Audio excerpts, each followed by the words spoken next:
upstairs. Nia coming in, but will take the hit. Eruption on the generator as well.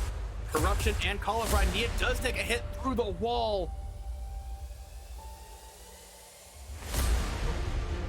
So I don't know if matter. Oh, and the dissolution value! These survivors. Deliverance from Claudette. Sprint bursting to the heart. It's the same with these masks in the one event. She didn't get a mask either. No! Like, oh, the ground! Yeah, oh, that was mine. Look at this thing. They're trying. Pokey, nerf Nancy, man. she's gonna get hacked, maybe. Oh my god, she might just get hacked potentially. I think she does. Holy cow. I cannot believe. They do get the spirit reset and they get the down. Yes, they will get the survivors leaving the trial, and there's going to be the teleport. The piano, she's right here. Nia needs to go.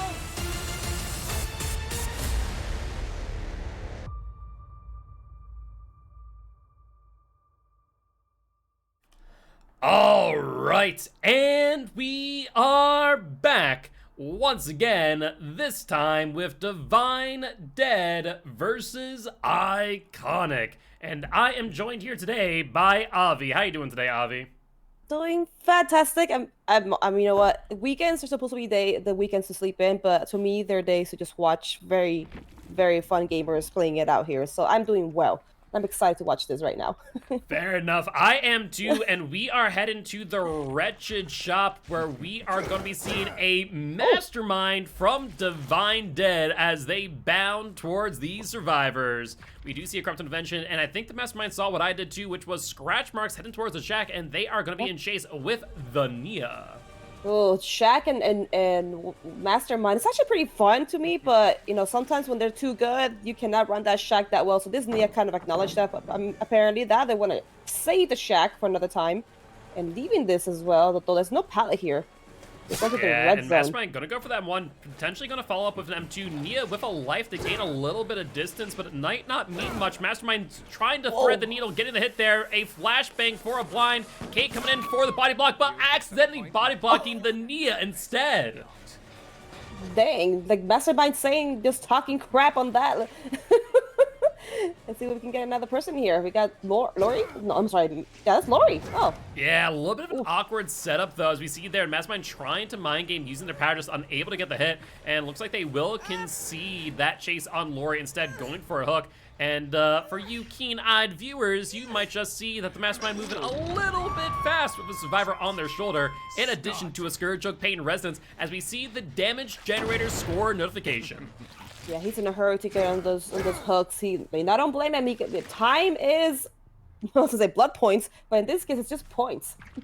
Yeah, you're not wrong. You're not wrong. With that being said, Mastermind here on the prowl, seeing a survivor, but opting the proxy instead, thinking there is a person with the unhook, and sure enough, there they are, and looks like they're gonna go for the tunnel out on the Nia instead of the unhooker. I mean, to be expected in a competitive match, so we'll have to wait and see what Nia can do here. Keep in mind, they do have Lithe in hand, can make a little bit of distance here if the Mastermind does not play this well. We hear the vault there, and it looks like a potential lucky break as we do not see any scratch marks or blood from the Nia. A throw and a injure on the Lori. Honestly, wasn't sure it would make the hit.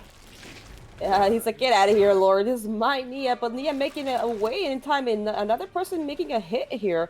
So let's see if Nia can get a little more time with no, this is Kate.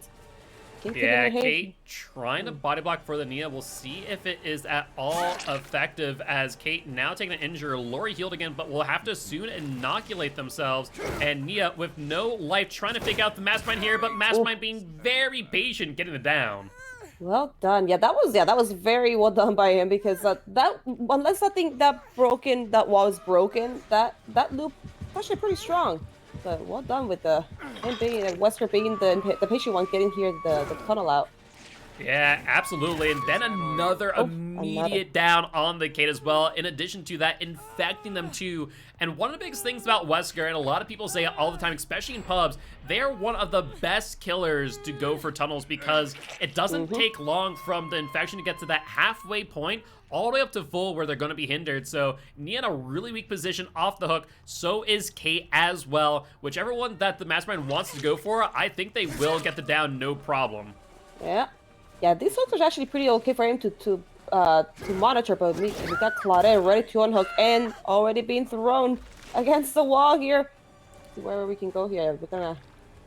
I'm And surprised we nobody. do see a unhook there. We saw that Yep. hook turn. I imagine it is the Lori. Sure enough, it is. All survivors injured and Nia in a world of hurt. Do you think Nia's going to be able to escape? Ooh, and this, oh gosh, this pallet here could be questionable. Might be a little bit of a loop here, but it's a dead zone still.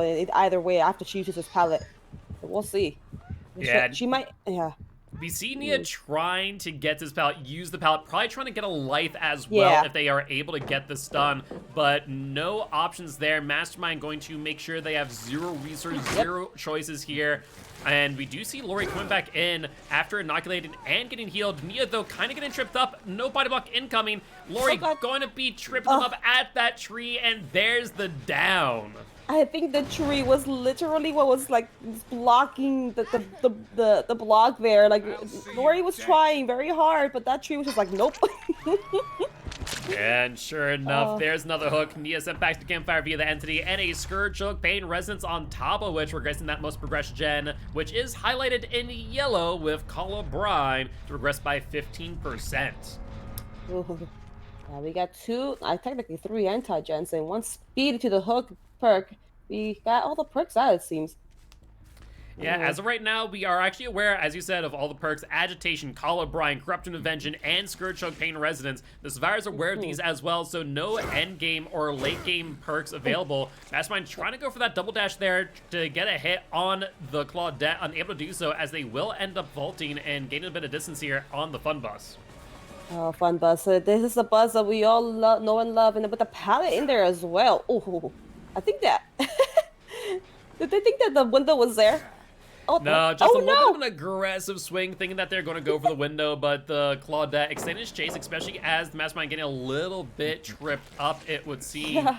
And looks like they will go for the hit, but unfortunately just not able to get the hit over the pallet. And though their first chases went really well, this one here, Claudette, seemed to take a little bit longer than the Mastermind would like. Yeah, that was whenever that window's open on that bus, I feel like it's the most threatening. When it's in the back of the bus, it's not as threatening. But that was a chase to behold right there for Claudette. Oh, and Kate in the zone, dead zone again. I don't think there's any pallets right here right now at all anymore. Yeah, no resources here, and also really cute mind game we saw there from the Mastermind, in fact, as they actually kind of faked out kicking the gen, thinking that the Kate was going to be able to jump off that hill in time. And sure enough, even with the bounce landing, they are able to get that hit as we do see the drop here. But I don't think there's many resources for the Kate to utilize outside that pallet, so they're in a bit of an awkward position. Yeah, all she has to work with is objects if he decides to use his power. But he's just gonna M1 because as he should. Yeah, no I mean- reason to risk missing their M2 there, especially as they do have that Scourge Hook Pain Resonance in hand. And I imagine with Agitation, they are going to be able to get to any hook that they desire. And sure enough, this is, in fact, a Scourge Hook Pain Resonance. Uh-huh. Yeah, we got two really, these two gens right here. Those are dead zone gens, so the survivors are probably trying to get those done, if anything, because killers like Wesker, yeah, you need to get those gens out of the way that have no resources next to them. There's a pallet here, of course, but it's not as safe as pallet. Once you get rid of it, of course. Oh gosh. Whoa. Ooh, really aggressive lunge there. Wasn't thinking that was going to pay off in their favor, but it did in the end. We do see the unhook incoming from the Claudette, but with everyone about to be injured, things are going to be a little bit difficult for these survivors to manage both the gens, unhooks, and potential heals thereafter. Oh man, yeah, everybody's injured here. This is actually the thing about Wesker is like if you have to have two people next to each other, he can actually put the mending on one like this. If they want to throw to another person, they get the mend action. Yeah, it's a really unique thing that not many killers can do with their M2, basically injuring 2 survivors for the price of 1. But Mastermind able to do that and then some. But we will see Colubrine reapplied to this gen. Another hook on a survivor. This one, a fresh one on the Lori, in fact. And now they're out on the prowl with 1 person injured and the Kate, the only healthy survivor left in this match. Do we have a 3-gen? I was trying to see if he has 3 gens back there in that area. 1, 2. Oh, he does. Oh, dang. It's a little bit of a laden 3 gens kind of spread out there, so it'll be definitely difficult for these survivors to get in there with the mobility that the Mastermind does have at their disposal. However, we do see what looks to be Claudette trying to come in and complete this gen, but Mastermind knowing all too well not to take the chase with the Kate will end up getting another kick, regressing it by 2.5% in addition to 200% per second, but Claudette playing a fire here as we see the Lori about to progress the second stage. Oh, yeah. He has to take a choice whether he wants the hook or he wants the gen. 2 people are trying to pressure both, actually. So either you want the gen or you want the hook. Which one? Which one? Really well done there by the survivors. They're able to get the unhook there before the second stage. We see Claudette almost completing his gen as well, but now Mastermind having to kind of make a choice here as taking chase with any survivor is going to risk one of these survivors sneaking in and completing that gen as well.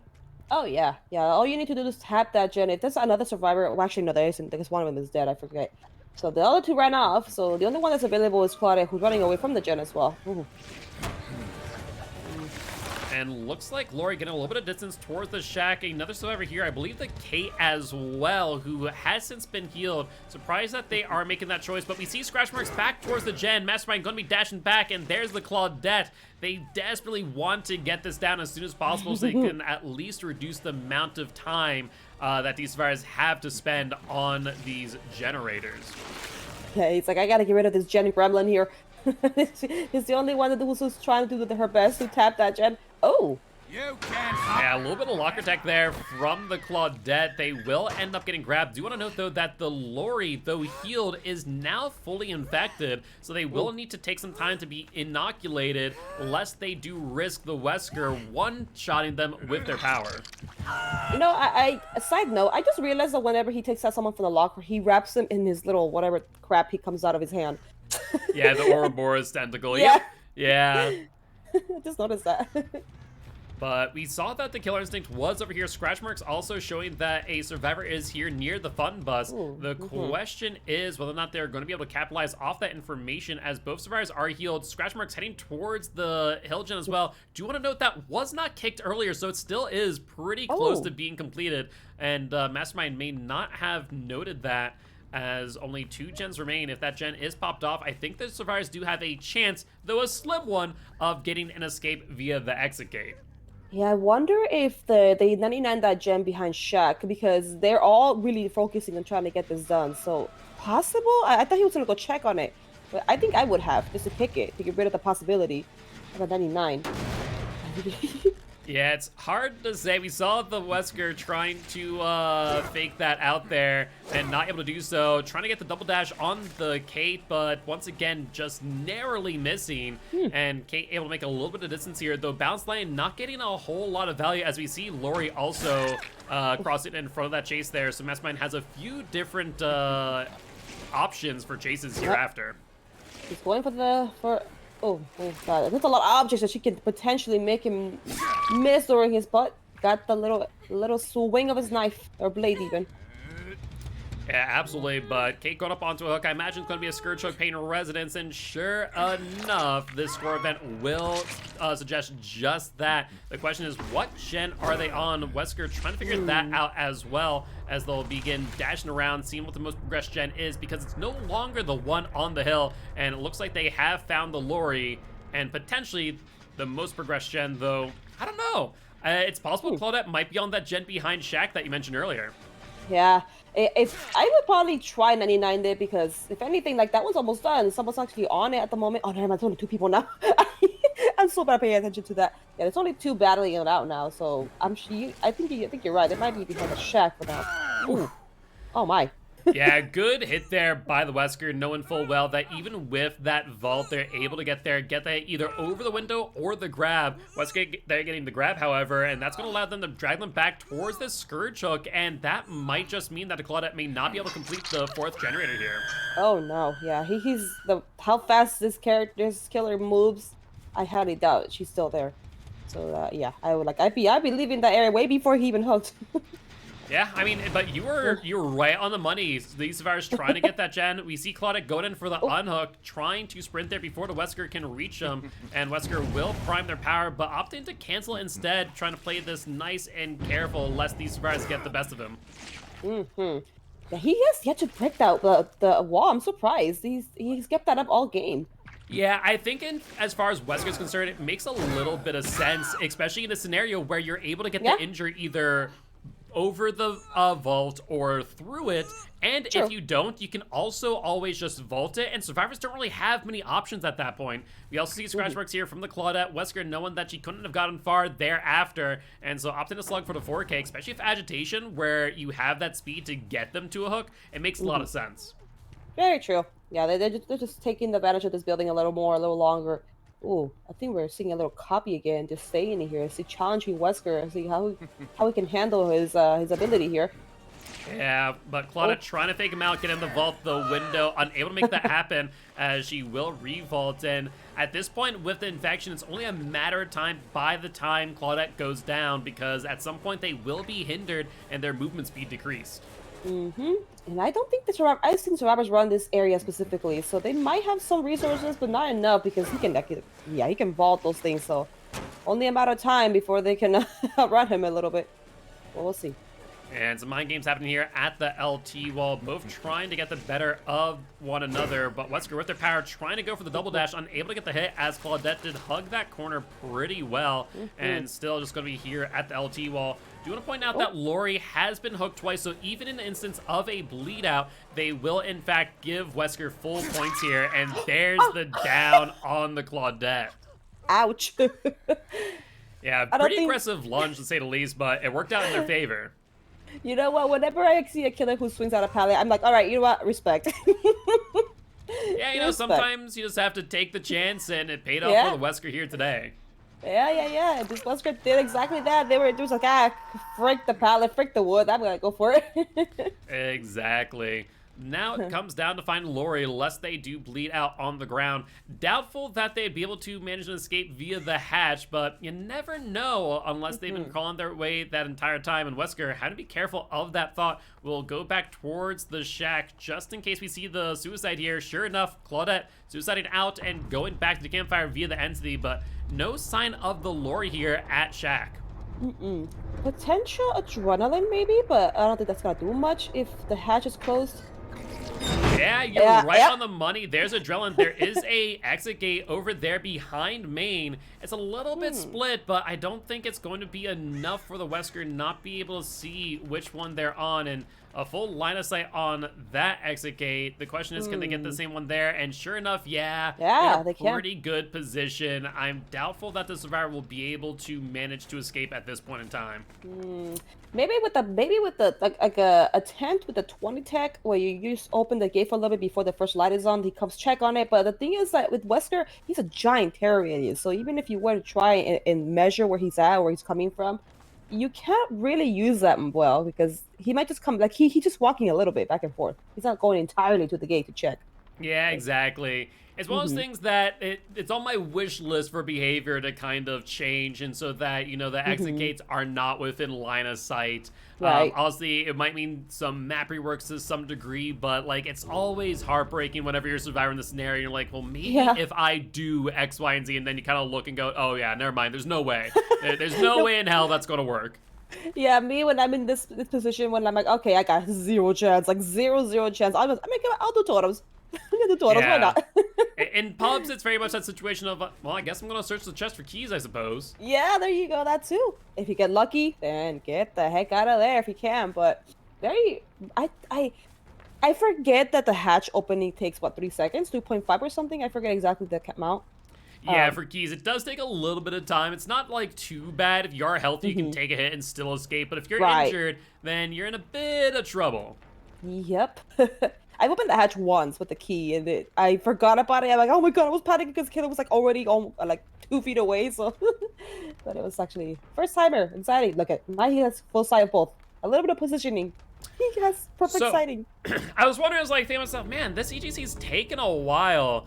Realizing the bug that we saw before happened again here in EGC, where there's no one on hook, no one on the ground, just an injured survivor, and the last one up remaining, but still takes the 4 minutes. I'm not sure if that was a change that I'm just not aware of, or what, but yeah, it was the delayed timer, the full 4 minutes instead of the 2 when no one is laying on the ground or on hook. So a little bit interesting in that regard. From what I've noticed in my games and like just pubs in general, I don't see this. So I think I want to say the spectator thing, maybe, or just maybe just custom thing, because I don't see this in my games at all. Yeah, that's fair. It definitely seems rare at the very least, but with that being said, that there will end the trial number 1. A bit of a lengthy one here, but Divine Dead walking away with the 4K against Iconic Survivor team at 3 generators completed. So really good showing from both sides, really good mastermind play. But don't you worry, we're moving into trial number 2, where we're going to be seeing Iconic's Executioner versus Divine Dead Survivor team. I'm looking forward to that. Hopefully y'all are too. But before we do jump into that lobby, we are going to go on a quick little break. Before we do, however, do want to remind everyone here today that you, the viewers, are our sponsors. So all the ads that you watch, all the bits that I tip, all the subs I buy, and of course all the Rogue Energy buy using the code COTF goes supporting Champions of Fog and the prize pool for Group A and Group B. Apparently I need a little bit of Rogue hydration myself. With that being said, we'll be back in just a little bit.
All right, and we are back once again with trial number 2 of set number 1, Iconic vs. Divine Dead, where we are going to be seeing the judge, the jury, the executioner against Divine Dead's survivor team. And they are going to need to get a 4K at 3 gens completed for a tie and 2 gens completed or less in order to take a win here in set number 1. What are your thoughts here, Avi? Is it going to be possible? You know, I'm going because it could be possible actually. We go to Dead Dog, we said, right? No, I'm sorry, not Dead Dog. Yeah, this place. We're going to the Wretched Shop once again. So we'll have to wait and see what comes of this. I mean, if the Pyramid Head is on point, it definitely is not outside the realm possibility. Yeah. I mean, we've seen how lethal the Executioner can be in the instance that they go for those 2 taps with the Punishment of the Damned. Oh yeah. I think that Corrupt wasn't that good, was it? I don't think I saw 3 of them consecutive. Oh, hello, Ace. Yeah, it was not exactly the best Corrupt split in the world. With that being said, a really early hit here on the Ace. Ace getting a little bit turned around, I feel. And Executioner going for the hit, but unable to reach there through Shaq.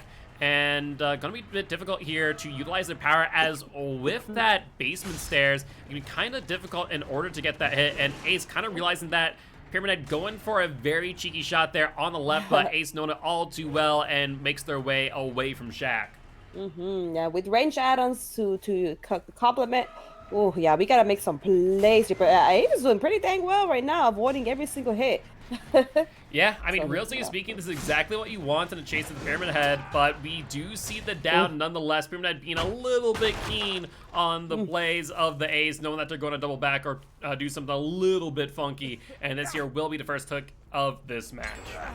Yeah, but with killers like Pyramid Head, in a way, I have the tiniest comparison to Nurse in a way where you have to notice what survivors are doing that are trying to mind game your ability. Like Nurse, like you'll see them double backs, or they're trying to go left or right, like trying like a hard left or right. And Pyramid Head is kind of similar in a sense where you have to like notice their patterns. That way you can counter it as well. Yeah, so, absolutely. Also, real quick, want to point out that Jen blocked by the Entity. I was like, wait. That can't be Deadlock. What is that? And then I'm like, oh, that's Repressed Alliance that a survivor used instead. Interesting. Well, they're trying to protect your progress. However, we got the kick now, unless something waiting nearby to get that tapped in case there is a regression perk going on. But we'll find out later on what else we can have here. Yeah, at the very least, we do know that the gens will be highlighted in yellow. Whether or not they are Call of Brine or Eruption, we'll have to wait and see. Though I will let you know, it is in fact Eruption. The reason why I can say that is because these survivors are keenly aware of the existence of Overcharge, as the gen that they have touched will end up seeing a difficult skill check. Yep. Oh, yes. Overcharge. Overcharge is actually fun for me, but you know what? Whenever you see a specific killer, like Doctor, that can make him tinier and more difficult, that's when you were like, well. Yeah, that is fair. That is fair. Ace here going to be back at Shaq, and kind of was mentioned earlier, where the Pyramid Head has to be very careful of how they use the Punishment of the Damned, because it cannot go over that gap, but just threading the needle right there, able to get the hit at Shaq, looking to taunt the Ace once again, and much like I said earlier, that there was the overcharge. Both those gens regressed by 10%. Looks like we got a little bit of a gen regression build going here. Yes, sir. Yeah, well, I mean, it is a good build to get the winning condition that we need, or helps at least. But at the moment, it seems like we're struggling to get that winning condition, as survivors are being very efficient getting those gens done, as they are also aware. Yeah, 2 gens already completed at this point in time. In order to claim the win in set 1, Executioner here will need to get the 4K. In instance, 1 more gen is popped, that will be a tie condition. And at that point in time, if 1 more gen is completed thereafter, it will be a win for Divine Dead in set number 1.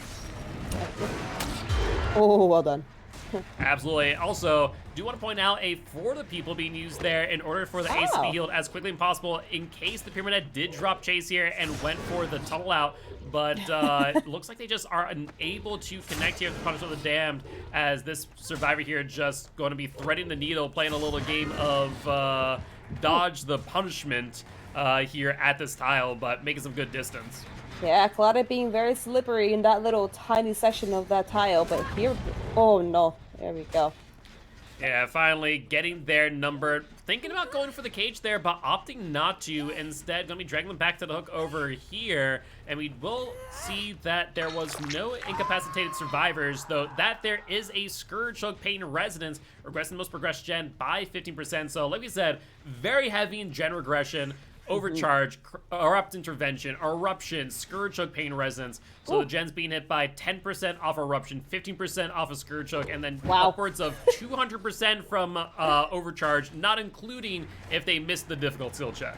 Oh man, imagine all those taking place at once. That was insane. But hey, the killers also want to have a game as well. So in this case, we gotta get some winning going on. And down she goes. Yeah, honestly, a really good 2-tap there for the Executioner, and right next to their Scourge Hook Pain Resonance, so the most progressed gen they are working on will be regressed by another 15%. The question is if it will matter, because once again, as the reminder, right now the Pyramid Head does need to get a 4K to secure the win, and anything thereafter will be a tie or a loss for Iconic in set 1. Yeah, oh man. Whenever I'm playing and I see these gens back here, I immediately go there. Gosh, with these gens, there's nothing running out here. There's nothing for that Nia if he would have kept going after her. Yeah, that's the biggest thing, right? Some of the gens are in such huge dead zones, and so as a survivor, you really do want to crank that out as soon as possible, as you're bound to take a hit, unless you got a sprint burst, but that is not allowed against many killers this season, and we're seeing survivors have to play very differently because of the lack of that exhaustion burn. Ooh, oh, for sure.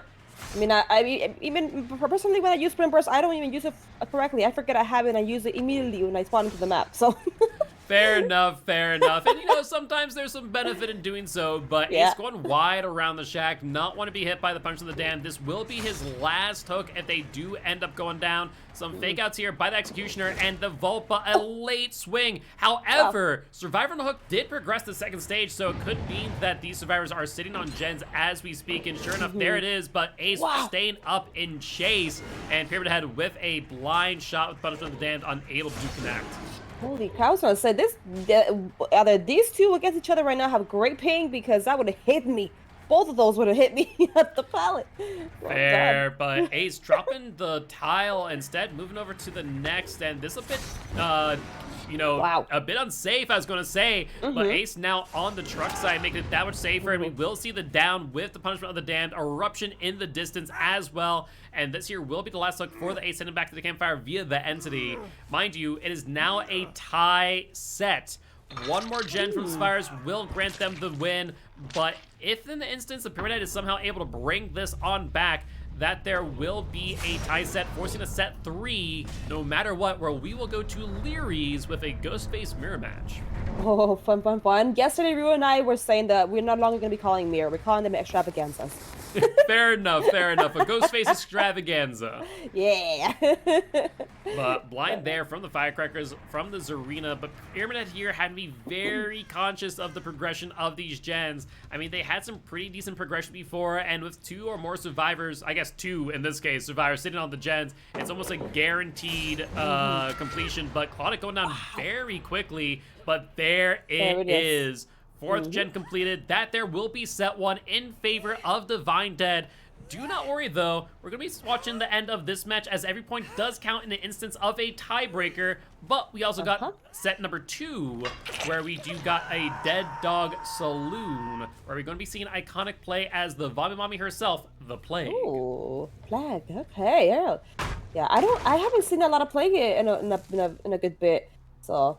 I'm down for that. I like seeing those tiny pixel vomit hit the tiniest of hits. They're pretty insane, and you know, those killers that know how to use the Plague well, it's always interesting to see what they're capable of doing. But Nia here trying to get the unhook, unable to do so as they are forced off by the Executioner, and taking it to, do you want to know, Lucky Break in play on the Nia, because we do not see any scratch marks and or blood. Yeah, he's been hitting good ankle little tiny bits, so oh wow. I might be able to get this. Oh no. Yeah, unfortunately, just had a little bit too much of elevation there and unable to get the hit at the end of the bus. We do see the break from the Executioner and Nia kind of crossing back into line of sight, not realizing where they were going next. And a very unsafe tile here as they will end up going down. I love to call this a junk pile tile. There's nothing to do here. Very rarely you can try and actually use this, but I'm like, yeah, junk tile. Yeah, I mean, honestly, unless you're getting that pallet stun, it really is rough. So the best thing you can do there is be there while healthy, take the hit at the pallet, stun the killer too, and try and make some distance. But otherwise, it can be quite difficult to get value. Oh, yo, for sure. Yeah, I'm often surprised. Like, what was Behavior thinking when they made that tile? Like, I mean, obviously that it was a way to balance, you know, because there are some tiles I agree they are strong, of course, but it's for now I've only noticed them in Auto Heaven, like Auto Heaven maps like these. Like, it's only here that I know of. Yeah, I mean, there's been a few tiles introduced into some other maps as well, but they're definitely most commonly seen in Auto Haven. We'll have to wait and see if we see them in more maps as time goes on. Yeah. As of right now, they're definitely there to balance the strength of the tiles, as some tiles can just be chained together so efficiently that it can be nigh impossible for the killer to actually get it down without reducing resources time and time again. Oh, I agree. Yesterday I got like a 3 pallet setup, and it was actually pretty. It was pretty brutal. And there's the eruption on the down, and a final judgment for the Claudette. Both those survivors, by the way, incapacitated for 25 seconds each, so no heal on the Nia. And Pyramid going to be taking a look at the progression of this gen. A decent amount of progression, but honestly, not going to be all too worried, especially as Overcharge will be applied to that generator. I mean, they do have a nice, incredibly good split, but yeah, Eruption is taking a chunk of time to, even if there's a single bit of a progression on that gen, it's hurting it still. Yeah, absolutely. And though I will say, I was a little bit concerned here for the Pyramid ahead, as these survivors were definitely primed for an escape via the exit gate. At this point in time, with the amount of progression on these gens, I think a 4K is in the cards. I think so too, honestly. This could be very possible. I haven't seen where the gates are at all to see the... Actually, I don't see any gates at all on this side. They might be all pretty close together on one side. Maybe. Yeah, it's looking like they're both over on main side. One to the left and one directly to the right of Pyramid Head as of right now. But scratch marks and blood have been found. That there is the Nia, who is going to be in chase unless there's a light here. But Pyramid Head realizing something's up. Instead, going back towards the gen here and maybe heard a survivor sitting on the gen. Oh my god, yeah, I just noticed a gate RNG. This is ridiculous. This is worse than the last one. Oh my goodness. Oh, yeah, Lord. RNG is a fickle thing and often the real killer and Dead by Daylight.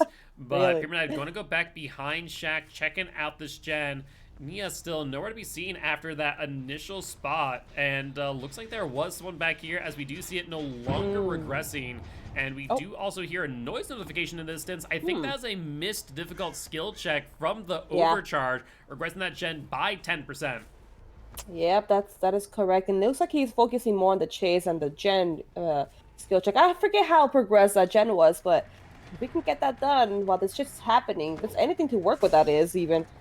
Maybe we can get something going on. Absolutely. And seeing a bit of a fake out here on the Zarina. Getting the hit. I imagine they drop chase here and go immediately back to that generator. With both injured now, things are going to become a lot more difficult for these survivors. And sure enough, there's the Nia trying to crank out that gen. I imagine Pyramid Head will commit to the chase this time, though, and will secure the down.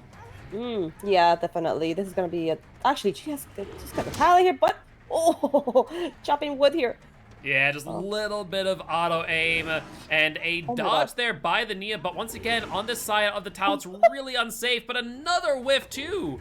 I'm not sure what's going on here, but Nia absolutely showing a masterclass of how to dodge these M1s, and Pyramid Head trying to desperately get the down and will not do so. Thought they did with the Killer Instinct, and at this point, I think Pyramid Head getting a little bit overzealous there at the punishment of the damned. Yeah, he got a little too excited, but Nia was like, I have control, I've got this, and sure enough, she sure did, because he left her not right away, but he left her as soon as he felt like she had too much control there. And now we're going from Zarina, who has a pallet here. Let's see how much we can work with.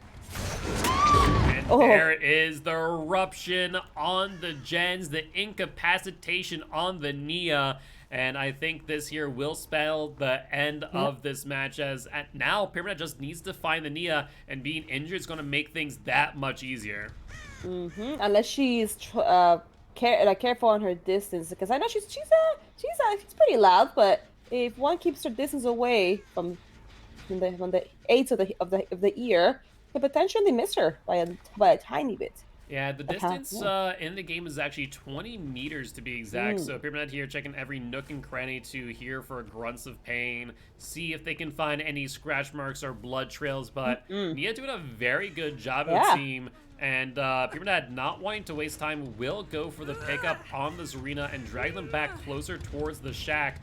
This way they can not only keep an eye on the hatch, but I imagine a Scourge Choke Pain Resonance. No Scourge Choke, but gens aren't close enough to be completed before hatch does get spawned. So I imagine we're going to see the close here. However, exit gates are on the other side of the map towards main. I mean, there's a possibility Nia might get out. Possible. Adrenaline possibly as well, like last game? No. And no adrenaline, but now the Pyramid Head having to make a choice. Which exit gate are they at? Can they even see the both of them from a single location? And the tile here making it really difficult for the Pyramid Head, it would seem. Yeah, we have a slight bit of blockage, but I'm sure with prescribed positioning. Oh, what? They got out!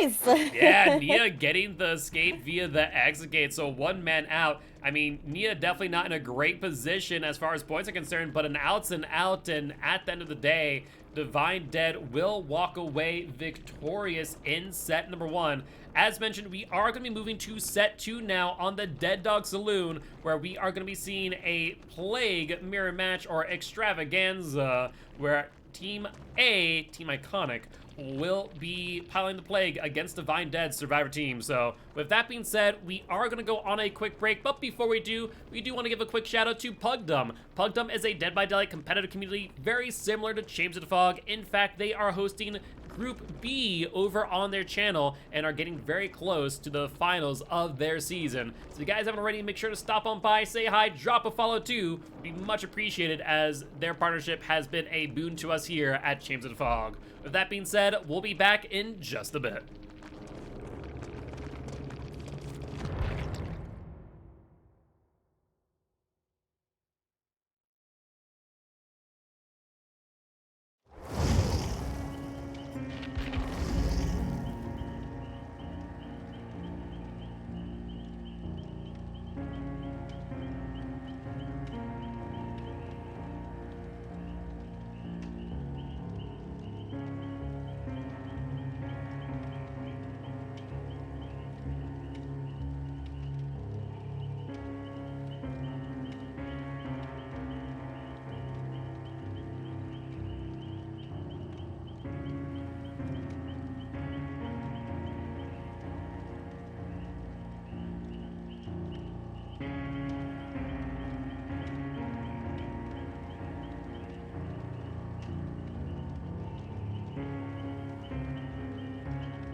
right, and we are back once again with trial number 2 of set number 1, Iconic vs. Divine Dead, where we are going to be seeing the judge, the jury, the executioner against Divine Dead's survivor team. And they are going to need to get a 4K at 3 gens completed for a tie and 2 gens completed or less in order to take a win here in set number 1. What are your thoughts here, Avi? Is it going to be possible? You know, I'm going because it could be possible actually. We go to Dead Dog, we said, right? No, I'm sorry, not Dead Dog. Yeah, this place. We're going to the Wretched Shop once again. So we'll have to wait and see what comes of this. I mean, if the Pyramid Head is on point, it definitely is not outside the realm possibility. Yeah. I mean, we've seen how lethal the Executioner can be in the instance that they go for those 2 taps with the Punishment of the Damned. Oh yeah. I think that Corrupt wasn't that good, was it? I don't think I saw 3 of them consecutive. Oh, hello, Ace. Yeah, it was not exactly the best Corrupt split in the world. With that being said, a really early hit here on the Ace. Ace getting a little bit turned around, I feel. And Executioner going for the hit, but unable to reach there through Shaq. And gonna be a bit difficult here to utilize their power, as with that basement stairs, it can be kind of difficult in order to get that hit. And Ace kind of realizing that Pyramid Head going for a very cheeky shot there on the left, but Ace known it all too well and makes their way away from Shaq. Yeah, with range add-ons to complement. Oh yeah, we gotta make some plays. But Ace is doing pretty dang well right now, avoiding every single hit. Yeah, I mean, realistically speaking, this is exactly what you want in a chase of the Pyramid Head, but we do see the down nonetheless. Pyramid Head being a little bit keen on the plays of the Ace, knowing that they're going to double back or do something a little bit funky, and this here will be the first hook of this match. Yeah, but like, but with Killers like Pyramid Head, in a way, I have the tiniest comparison to Nurse in a way where you have to, like, you have to notice what survivors are doing that are trying to mind game your ability. Like Nurse, like you'll see them do double backs, or they're trying to go left or right, like trying like a hard left or right.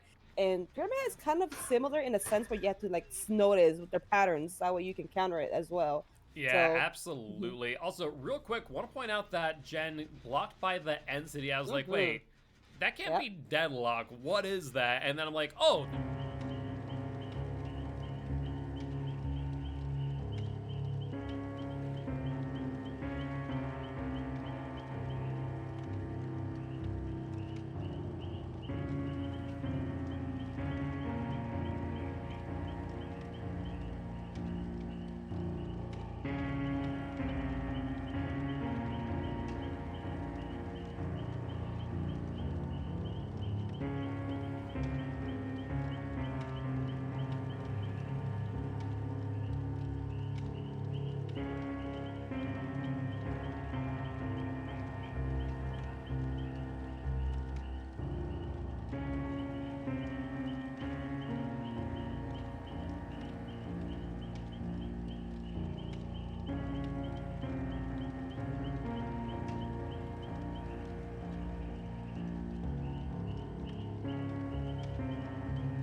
All right, and we are back for set number 2, trial number 3, Iconic vs. Divine Dead.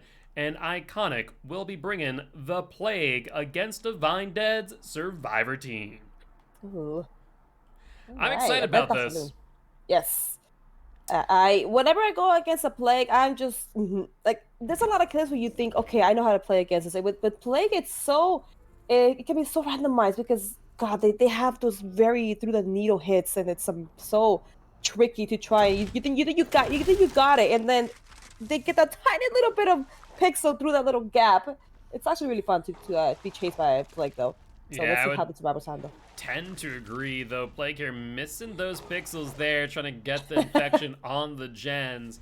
And looks like they are out on the prowl for one of these survivors. Not a bad corrupt zone here, though I imagine they would prefer to be in that 3-gen, which they have a very, very strong 3-gen there, as we do see behind the Gallows. I believe it's Gallows, that like 2 back corners. So if the Yes. survivors do not break into that 3-gen early, things are going to be quite drawn out, I think.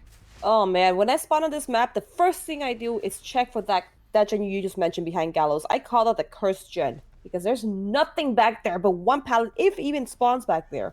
So depending who the killer is, you're pretty much dead back there. So I always crank that out first, no matter what. I don't care. Yeah, that's fair. I do Oh. want to point out, though, now in chase with the Nia, and the active gens back there are still open and available, both on Gallows and the one as well. I fear that the gens actually may no longer be infected, and survivors might be doing exactly what we suggested and just cranking out those gens to break the 3-gen. Yeah, because this technically, if you want to like actually see it, it's actually a 4-gen if you look at it. But the main building is the safest one on this map at the moment. There could be a technical 4-gen back there in just that area specifically. So you know she could have a 4-gen log even if she wanted to. She could control it even. Yeah, it's kind of hard to patrol main, and we do see that gen elevated, so both those are a little bit difficult to manage. But realistically speaking, we do see 2 on Gallows there. It is now contagious, but honestly, if I'm the survivors, breaking the 3-gen's worth it. Get infected, crank it out, Yeah. force the plague to chase you off that gen, and we'll have to wait and see what they decide to do. But we do see that gen they just kicked highlighted in yellow. Survivors Wow. also will be shortly aware of the existence of overcharge once again, as when they do touch the gen, they will see a very difficult skill check. Oh my god, forget about the main building gen being the 4th gen. This is actually a 4th gen already with that gen that you mentioned being elevated besides Gallows. It's one over there in that corner, so she has technically a 5-gen already. She's got the full game here. On this side of the map. But unlike, Nurse, for example, they can't really Yes. control those gens all too well. So I think the 3-gen here is really what they'll be focusing in on. And Yeah. probably giving up the gen where the stairs are on the opposite side. And main as well, going to be very difficult to defend unless they True. have their Corrupt Purge in hand. But Water Wheel pretty well progressed as well, trying to get the infection on these survivors. And they hear the scream from the Nia, but do not get the infection. Always an unfortunate thing when you're playing Plague. Yeah, this little section here, she can like kind of like when you play against with the Deathslinger, they can get those little gaps in the between those there. But Plague is going for the safe chase here. Yeah. Wanting to get the infection there, we do see that main has now been completed, and Plague now interested in grabbing their Corrupt Purge. So far, still no infections as of yet, whether it be on the Ace or on the Nia. And looks like they will be going back towards Gallows to check the progress of these generators, but sounds like no one has touched them since. Yeah, I'd be the only one who would not care being sick, as you mentioned earlier. Yeah, I typically don't care myself, just generally with just touching a gen that's already been infected. But like, especially in this case where I noticed that 4-gen, I'd be like, I'd be focusing on getting like 2-3 gens knocked out in that area. But Plague was guarding it for a good moment. Now we're going for the chase here. Yeah, looks like they will be on the Claudette. Both Ace and Nia still infected, not fully broken yet. I mean, that must mean that they are just walking around. That's one thing that a lot of people do forget when going up against Plague, is that when you walk around, you do not progress the infection. But Ace now broken. Claudette stunning the Plague out of their power. Not that it had much time left, and these survivors also now aware of Thanatophobia. Okay, a little bit of a slowdown going on. I mean, it works wonderful with her power, so it's not a shocker whenever they use it. I mean, it can be sometimes, so oh my god. Yeah, absolutely. I mean, we now see 2 stacks of Thanatophobia, soon to be 3 with the Claudette, and Plague really just taking their time protecting this 3-gen here. The survivors are just going to have to make a choice at some point in time, because eventually, once it gets to the end game even, what's going to happen is that the Plague will infect the survivors. They'll push them up the gens, regress the gens with Eruption or Overcharge, or both, mind you. Yeah. And then from there, they'll slowly but surely start to lose out on what available pools they have, to the point where the last available pool will be in the Plague's 3-gen, and that is always a scary thing. But and down there on the Ace, 2 eruptions on the board, and a Survivor Ow. incapacitated for the next 25 seconds. Oh boy, yeah, she's got a very strong zone here for herself. So like she has no reason to leave this area. I think survivors are 99ing those 2 gens on those sides, I'm assuming. Because if they do, they're trapped for the rest of the game in that side of the map.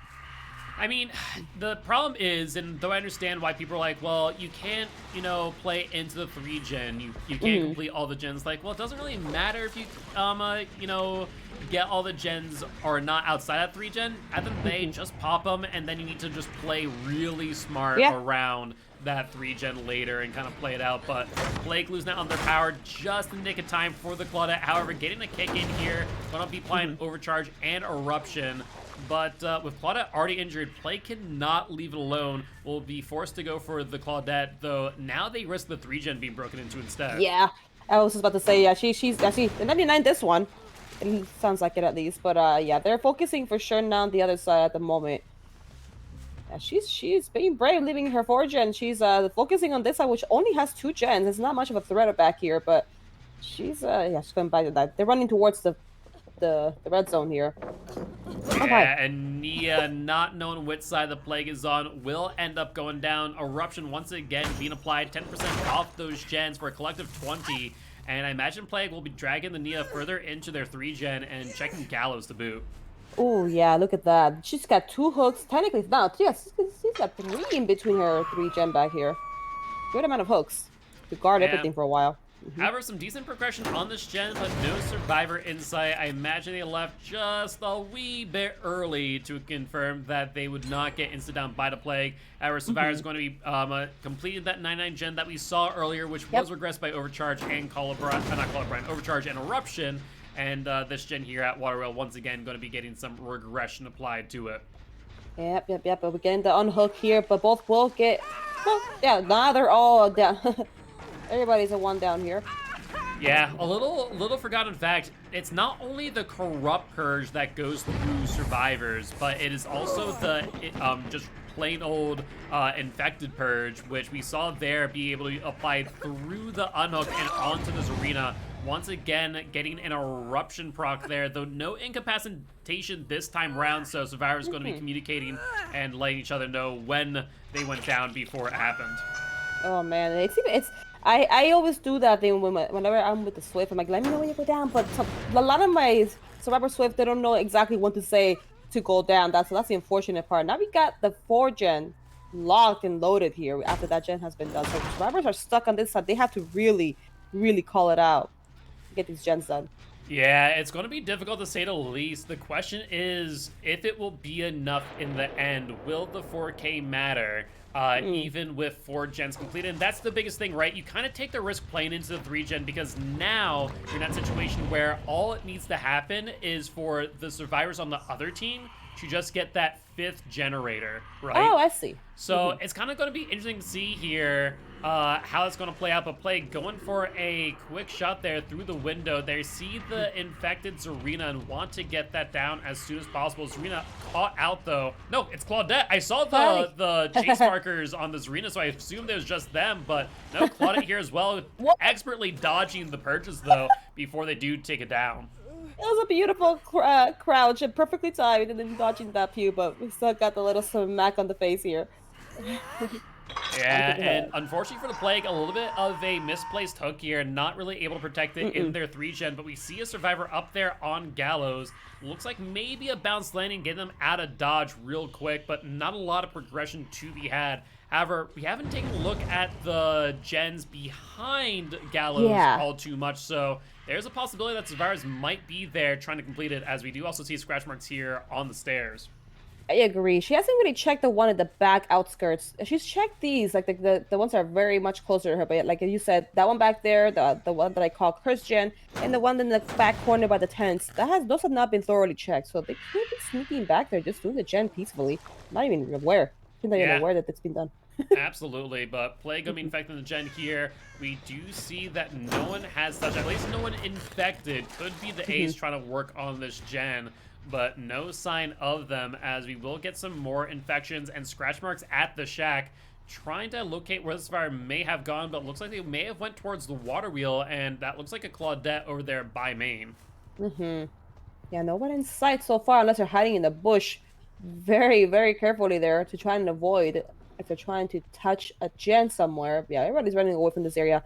Trying to get some fountains out of the section. Oh, Ace tapped something somewhere. Yep, Ace did touch an infected gen. May have been the one up on the stairs, but Zarina and Claudette kind of caught out here. Zarina being pushed back into the back corner.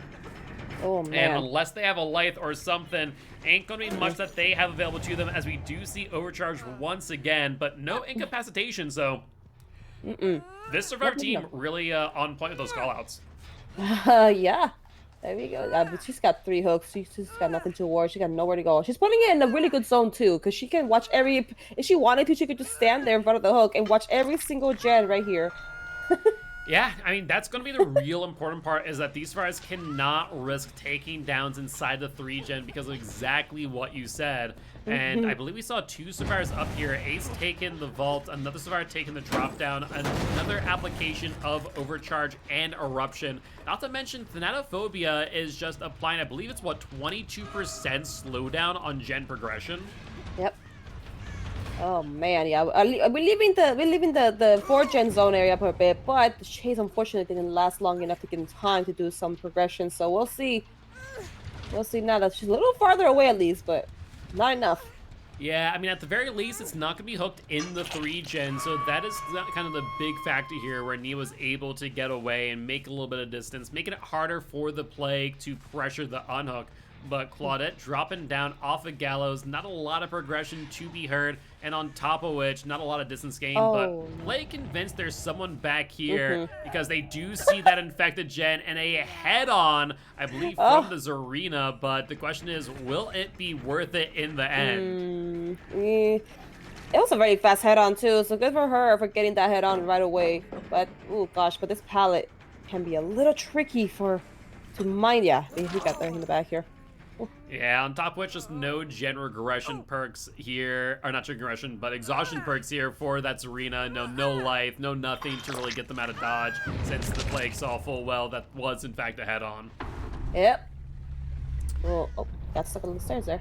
Now, I will point out here, with Zarina dead means sent back to the campfire, this does mean that the 4 stack of Thanatophobia is no longer applied, so things are now only going to be getting slowed down by 6%. Nothing to scoff at, to be fair, but better than the 22%, if I'm not mistaken, though Nia getting caught out here just in a bad position as they will get down. And I believe Nia, much like Zarina prior, was on their second hook, so they are going to be sent back to the campfire via the entity, and Blake, not even wanting to think about it, will end up hooking Nia outside of the 3 gen. And at this point in time, yeah, things are looking quite grim. Yes, this is exactly what to expect with the gen this tightly locked, and with perks that will block them up if you can't call them out properly or pay attention to them even. So yeah, this is exactly why I'm always the little gremlin going back in that corner, at least getting 1 or 2 gens when you start the match. Even though the winning condition was to just do 1 gen, but look how hard it's been to just get 1 done in this with even the 3 people being spread out. Yeah, absolutely. So gonna be interesting to see what the RNG is on the flip side, where we'll be seeing Divine Dead's Plague against Iconic Survivor team. And realistically speaking, it's looking like Divine Dead is going to need to get a 4K at 3 gens in order to force a tie, which no matter what will end up resulting in a set 3. But in order to claim a win and end this match where it stands, they'll need to get a 4K at 2 generators. I mean, is it possible? Yes. Is it unlikely?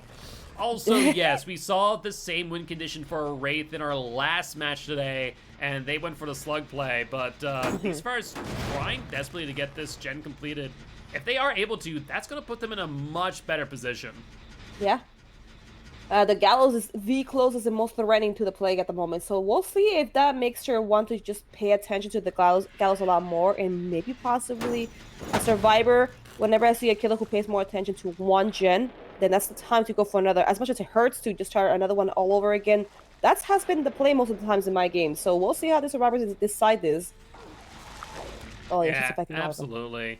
The biggest thing here is, at this point in time, those survivors probably want to get these gens completed. They're all infected, and so the play is going to get a lot of information on what gen they're on. Claudette here going to be baiting out that balanced landing, and looks like Plague will kind of take the bait, but seeing that corrupt pool here, keep an eye on the Claudette, and they may have cleansed just a little bit too close to this 3-gen, because now they risk a very quick down.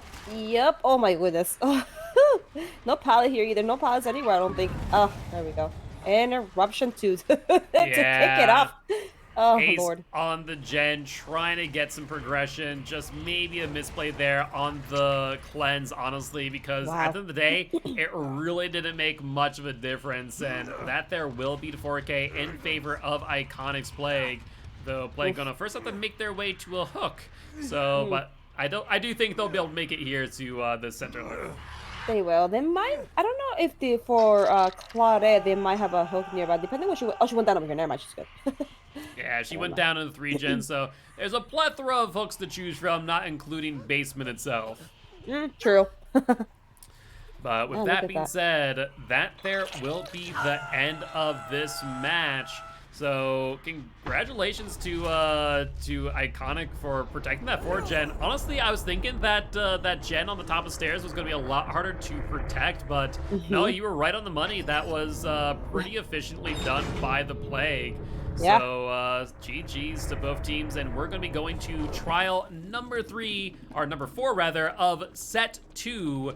Once again, we're going to be seeing another Plague, but this time piloted by Divine Dead, where they're going to need to get a 4K at 2 generators completed at the very most in order to claim victory. Otherwise, we are going to go to a set number 3 in Leary's with a Ghostface mirror match. That being said, we are going to go on a quick break, but before we do remind everyone here today that we are partnered with Pugdom. Pugdom is a Dead by Daylight competitive community, very similar to Champs of the Fog. They, of course, are also hosting Group B over on their channel. So if you haven't already, make sure to stop on by, say hi, and drop a follow too. That being said, we'll be back in just a little bit.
right, and we are back for set number 2, trial number 3, Iconic vs. Divine Dead. And Iconic will be bringing the Plague against Divine Dead's Survivor team. Ooh. I'm Alright, excited I bet about that's this. new. Yes. Whenever I go against a Plague, I'm just like, there's a lot of kills where you think, okay, I know how to play against this. With Plague, it's so it can be so randomized because God, they have those very through the needle hits, and it's so tricky to try. You think you got it, and then they get that tiny little bit of pixel through that little gap. It's actually really fun to be chased by a Plague though. So Yeah, let's I see would how the survivors handle. tend to agree, though. Plague here missing those pixels there, trying to get the infection on the gens. And looks like they are out on the prowl for one of these survivors. Not a bad corrupt zone here, though I imagine they would prefer to be in that 3-gen, which they have a very, very strong 3-gen there, as we do see behind the Gallows. I believe it's Gallows, that like 2 back corners. So if the survivors do not break into that 3-gen early, things are going to be quite drawn out, I think. Oh man, when I spawn on this map, the first thing I do is check for that gen you just mentioned behind Gallows. I call that the cursed gen because there's nothing back there but one pallet, if even spawns back there. So depending who the killer is, you're pretty much dead back there. So I always crank that out first, no matter what. I don't care. Yeah, that's fair. I do want to point out, though, now in chase with the Nia, and the active gens back there are still open and available, both on Gallows and the one as well. I fear that the gens actually may no longer be infected, and survivors might be doing exactly what we suggested and just cranking out those gens to break the 3-gen.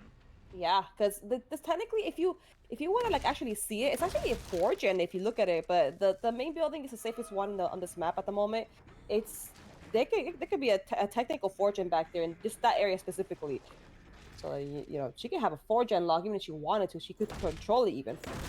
Yeah, it's kind of hard to patrol main, and we do see that gen elevated, so both those are a little bit difficult to manage. But realistically speaking, we do see 2 on Gallows there. It is now contagious, but honestly, if I'm the survivors, breaking the 3-gen's worth it. Get infected, crank it out, force the Plague to chase you off that gen, and we'll have to wait and see what they decide to do. But we do see that gen they just clicked highlighted in yellow. Survivors also will be shortly aware of the existence of Overcharge once again, as when they do touch the gen, they will see a very difficult skill check.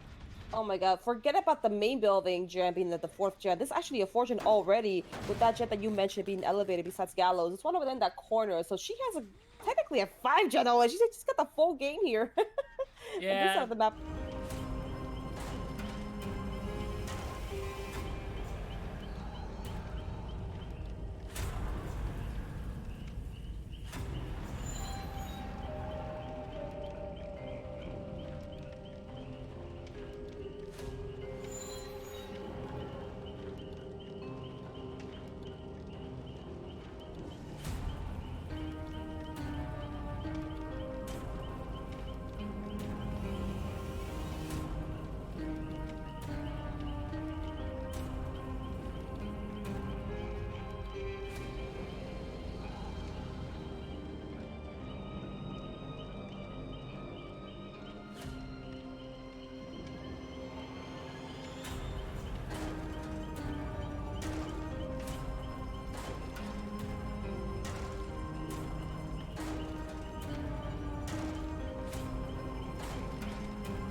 All right, and we are back for what could be the final trial of this match. If Divine Dead is able to get a 4K at 2 gens or less completed, they will walk away victorious in round number 5. That being said, we'll have to wait and see. What are your thoughts here, Avi? Do you think it'll be possible?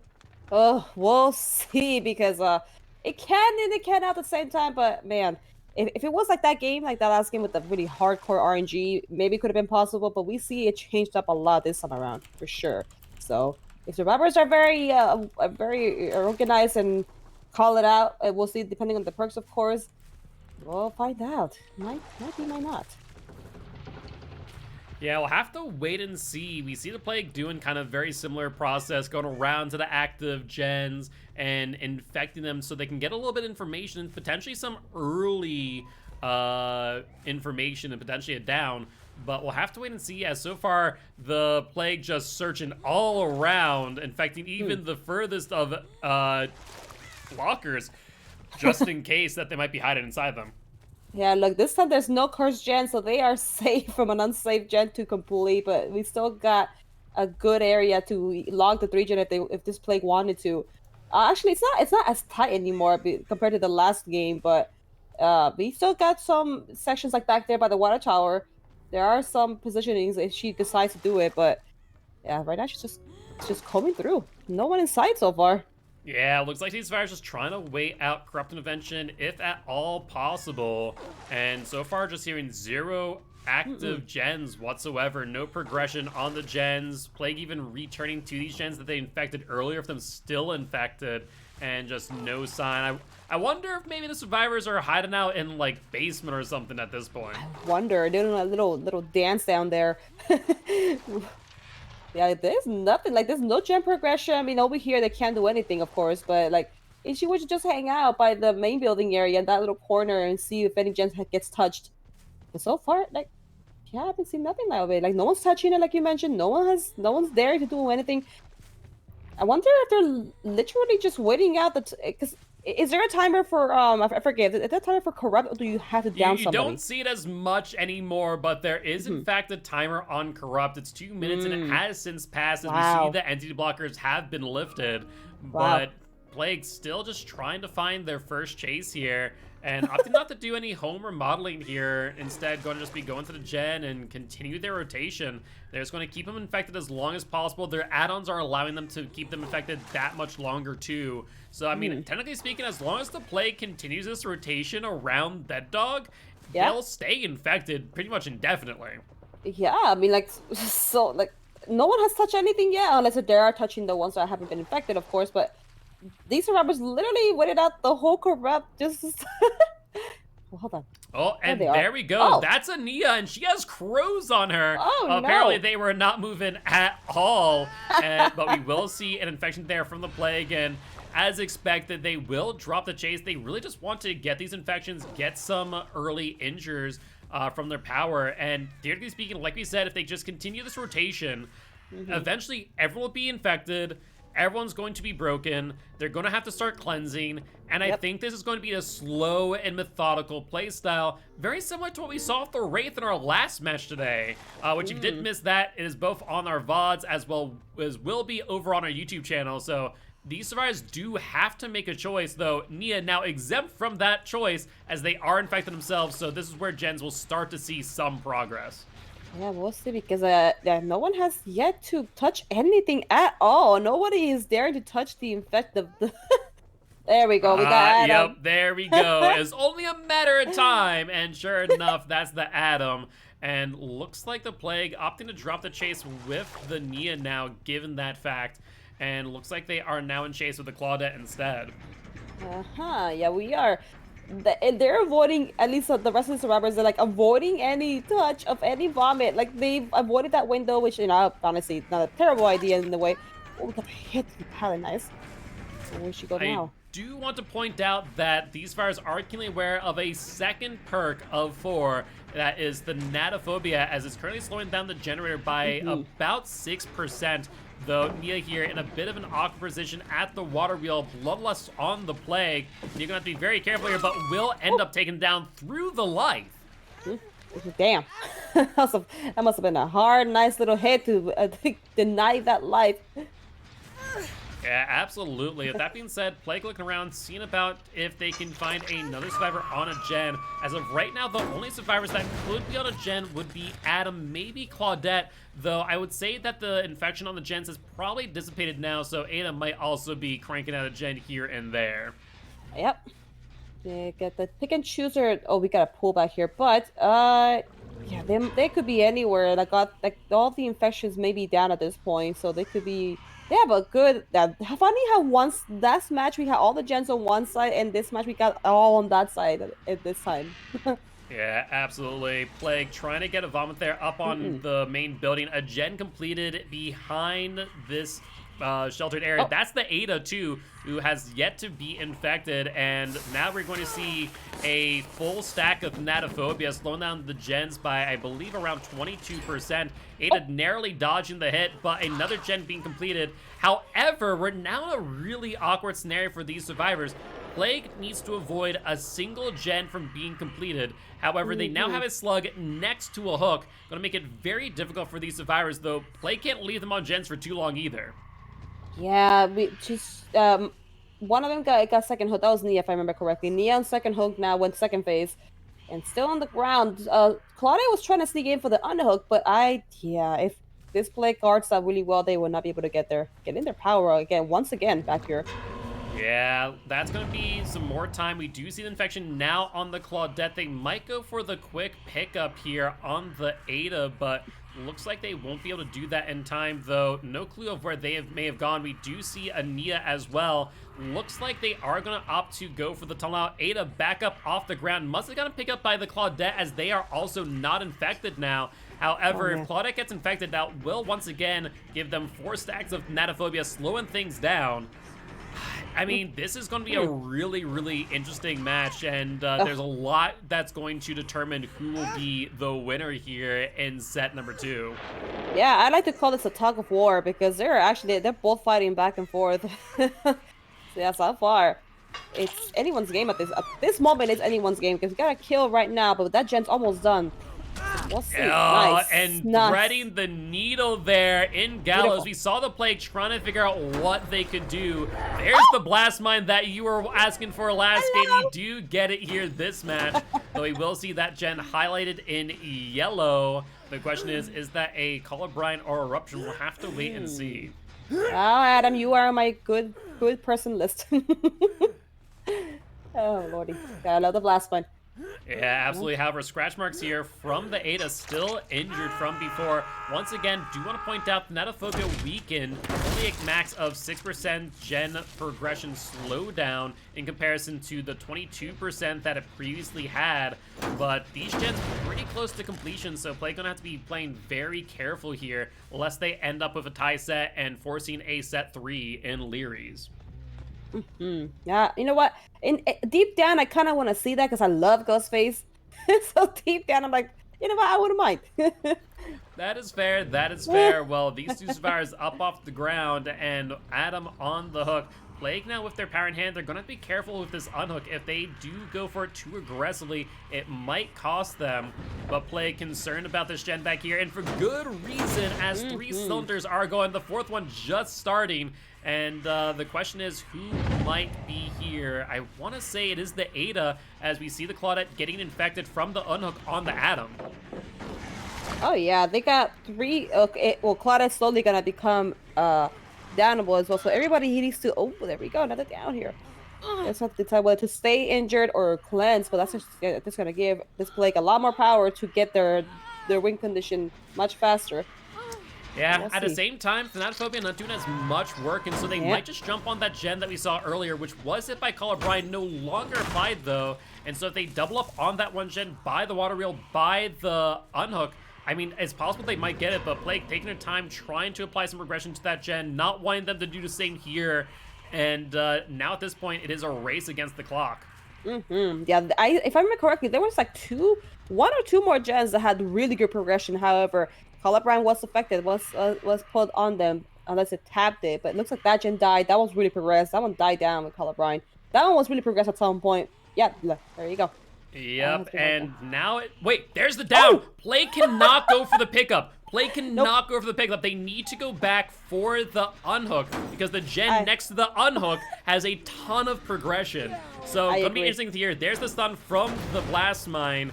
I imagine Plague now going back. There's the infection. There's the unhook.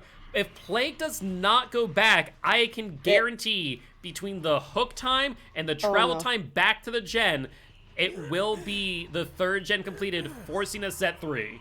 Oh, yeah, they're doing exactly as so far, but we'll see if... Oh, man. Oh, Lord.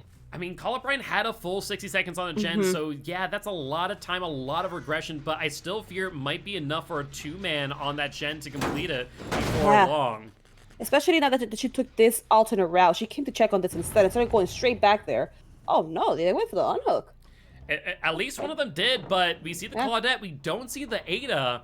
It's almost guaranteed the Ada is back there cranking out the gen, and Plague just maybe none the wiser or just not being concerned about it, instead concerned about these gens here. Yeah, because Ada for sure is back, has to be back there. And he's got the balance landing, but he's not going to make it too far. Oh, it's a Paladin. Never mind. Yeah, we got a little bit of time here to... Whoa. Yeah, Plague going for an aggressive swing, hoping that it would connect. It did not, however. Adam, though, getting faked out with the mind game will go down. Once again, I'd be concerned for this pickup, thinking that the slug might be the play. We do see Ada infected, meaning that they are moving around and or working on a gen. And Adam will be sent back to Campfire via the entity, if I'm not mistaken. Yep. And surprisingly, the gen has not been done yet. Even if, there we go, as I said that. There we go. Yeah, but that being said, that there will be the tie condition. So no matter what, even if this ends in a tie, we now move to a set 3 instead. So really well done here by Survivors, but also want to point out how well the Plague played as well. She really did. I mean, her decisions, like, or not even the decisions, but like her use of her vomit, was really well done. Like at some points, the trajectory just got them with that. I mean, think it wasn't gonna get them. So she also did pretty well. Like looking around, making sure her gens are in order here. But yeah, we love a good play game here. And a really, really well played, to say the least. But with that being said, we do see the cleanse from the Claudette, only 2% on the slowdown here from Thanatophobia. But either ways, you are going to get your wish. We are going to see a Ghostface mirror match in Leary's. Yes. Heck yeah. Oh my. Hello. Yeah, stun there from the Ada, but not a lot of distance gained. Ada actually running back into the Plague, and Plague wanting to make sure they get as many points as possible, and these survivors as few as possible in case of a tie condition here, even after set 3. Yeah, we're still gonna go for the slug for the 4K here, so we can find this Claudette if this Plague wishes to fulfill her desires here. Yeah, but we'll have to see. Claudette nowhere to be found, not infected, not injured, so it's gonna be more difficult to find them. And there's a lot of bushes, a lot of thick bushes. Any survivor can use those bushes for their advantage. Even if you're wearing the brightest clothes, you can actually fit in pretty well in the thickest bush around here. So you could maneuver yourself around this map in these little dark bushes here. Yeah, I mean, it's not all too difficult, and we've seen it happen before. I know that, I imagine at least that you are a fan of those, to say the least. Maybe. I've actually done like a Ghostface game where all that I did on this map is hide in bushes and just jump scare people. It's one of the most fun thing I ever done. Yeah, I can imagine that is a fun time. Can probably do the same thing with the Big to some degree. Yeah. But with that being said, they will get the hook here in basement, and we'll be looking around, but I imagine staying pretty close by to Shack just in case. But also, one thing to note, with the Claudette being not infected, it does mean that the Plague can get some information from the exit gates. True. Like we just have to wait by one exit gate. If she like, I would say that's the way to do it. Go to the exit gate that's not been touched. Wait on it. And if they touch the one that's infected, then they know they're there. Yep, exactly. Yeah. So a little bit of keys information that this Plague here can gather, but there'll be the close of the hatch. We'll see if the Claudette is here on the exit gate. though it does not appear to be the case. And so now at this point, Plague just going to be going back and forth between the two, infecting one and then going back, waiting for the other to be not infected, rinse, repeat, and Yep. the Plague will get a whole lot of information. See, this RNG is actually really good, potentially, for survivors to try and get out. This is actually, there's a lot of objects in the way. So this is actually okay. But, like you said, it's Plague. Plague has good information reading here.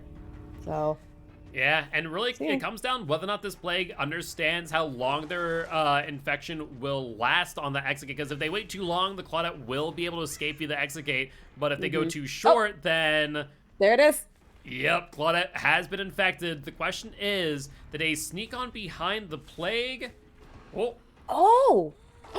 They went to the other one. I think they did, because I was like, I'm fairly Yeah. certain, based on my calculations, they Oh, were no. on this one, and sure enough, there is the red light of the exit gate and the opening to boot. Claudette getting out via the exit gate. It's a really cheeky play and preying on exactly what I said. Do you know your timing? And in this case, Yeah. looks like the answer was no. Wow, you know what? That would have gotten me too if I was playing this Plague. Like, if you don't know your timing, yeah, exactly. This Claudette used the strategy against the Plague.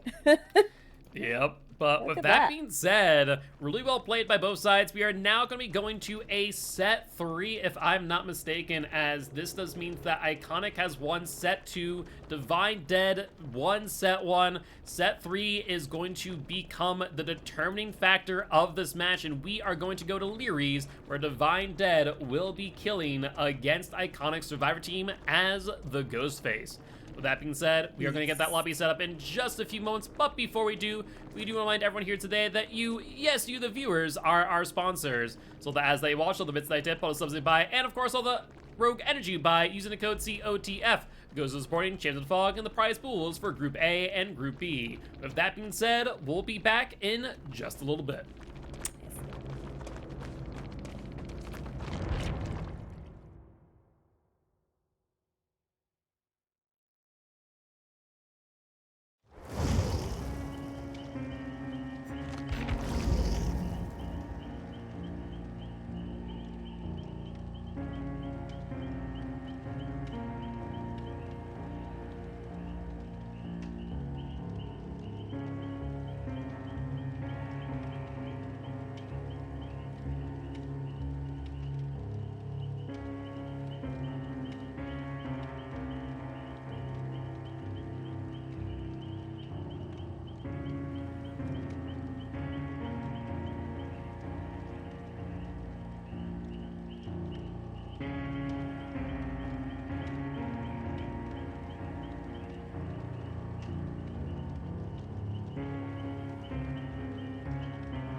right, and we are back for what could be the final trial of this match.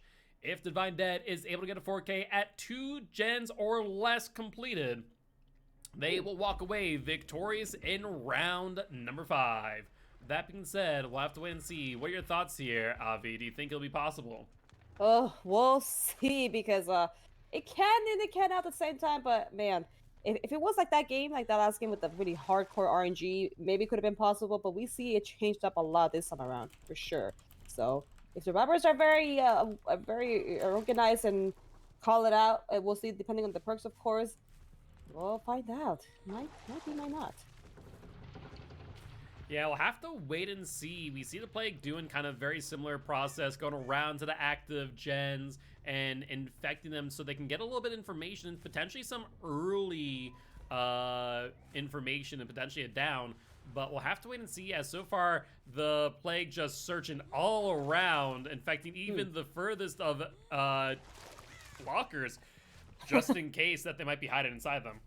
Yeah, look, this time there's no cursed gen, so they are safe from an unsafe gen to complete, but we still got a good area to log the 3 gen if this Plague wanted to. Actually, it's not as tight anymore compared to the last game, but we still got some sections like back there by the water tower.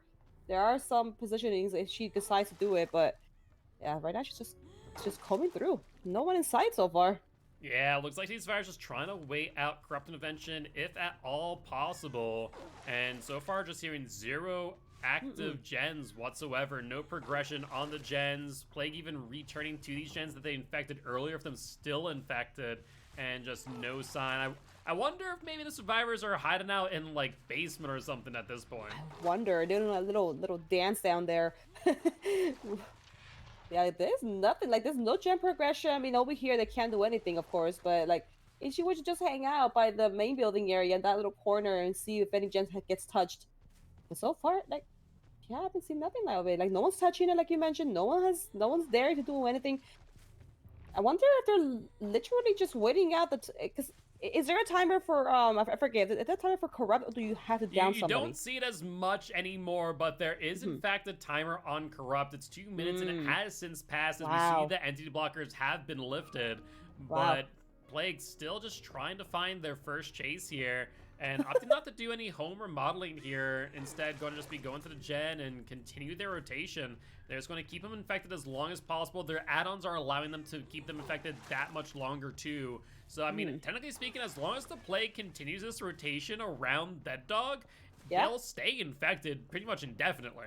Yeah, I mean, like, so, like, no one has touched anything yet, unless they are touching the ones that haven't been infected, of course, but these survivors literally waited out the whole corrupt just... Well, hold on. Oh, and there we go. Oh. That's Ania, and she has crows on her. Oh, apparently, they were not moving at all. But we will see an infection there from the Plague, and as expected, they will drop the chase. They really just want to get these infections, get some early injures from their power. And theoretically speaking, like we said, if they just continue this rotation, eventually everyone will be infected. Everyone's going to be broken. They're going to have to start cleansing. And I think this is going to be a slow and methodical playstyle, very similar to what we saw for Wraith.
All right, and we are back once again, this time for trial number 5, Divine Dead vs. Iconic, where we are going to go to the Lyri's Memorial Institute, right? That's what's called, Treatment Theater, Lyri's Memorial Institute, but Ottomans have called it Lyri's. With that being said, we are going to be seeing Divine Dead pod to Ghostface against Iconic Survivor Team. Let's go. We got a very spooky match to come up now. 2 matches even.